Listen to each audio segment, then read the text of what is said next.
What is homestead exemption? Homestead exemption is a simple way to lower your property taxes on your primary home. In Florida, if you live in a home as your main residence, you can apply for your homestead exemption and receive $50,000 taken off the taxable value. So if your home is valued at $400, you will only get taxed at $350, which can reduce your tax bill. This exemption also helps limit how much your taxable value can go up each year, which is also known as the Save Your Homes Amendment. It's important to apply for this exemption, and it only applies to your primary residence, not rentals. What is Save Our Homes?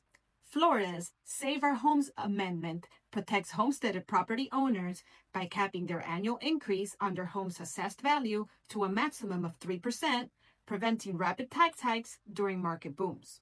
Although this cap does reset to market value upon a sale to a new owner. This benefit was established in 1992, and it works alongside the homestead exemption, creating a difference between market value and assessed value that the owners can sometimes port to their new home. What is portability?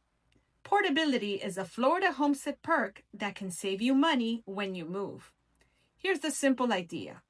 If your current home has a lower taxable value because of the Save Your Homes cap, you've built up a tax discount over time. Portability lets you take some of that discount with you to your next primary residence. Here's an example.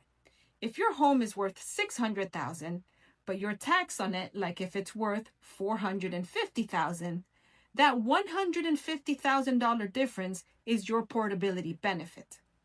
When you buy your next home, you may be able to apply some of that benefit to help lower your new taxable value, which can also lower your taxes.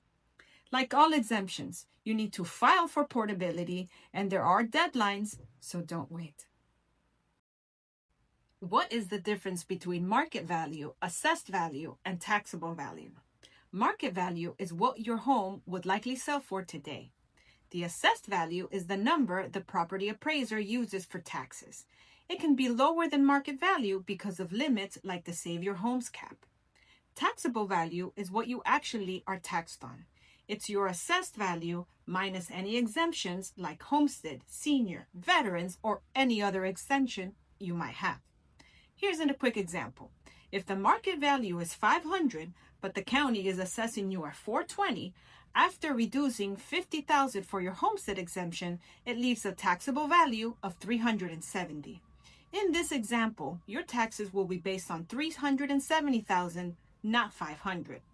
All of these calculations are outlined in the property tax bill, which could be found online. Other tax exemptions. There are a whole bunch of other Florida property tax exemptions beyond homestead that can help you seriously lower your tax bill if you qualify. One big one is the senior exemption for certain homeowners age 65 or more with lower income. There's also another exemption for disabled veterans, which in some cases can reduce their taxes a lot and even sometimes the full amount. If you're widowed, there's also a small exemption available. And if you're blind or disabled, there's exemptions for that too. Most of these will require an application and extra documentation as proof, and the exact amount will vary by county. It's definitely worth the time to check out. What is the difference between the property appraiser and the tax collector? The property appraiser figures out your property's value for tax purposes and applies all exemptions. The tax collector sends the bill and collects the payments. So if your question is, why is my value so high, or do I have homestead exemption, that's a property appraiser question. If your question is, how much do I owe, where do I pay, or can I set up a payment plan, that is a tax collector question.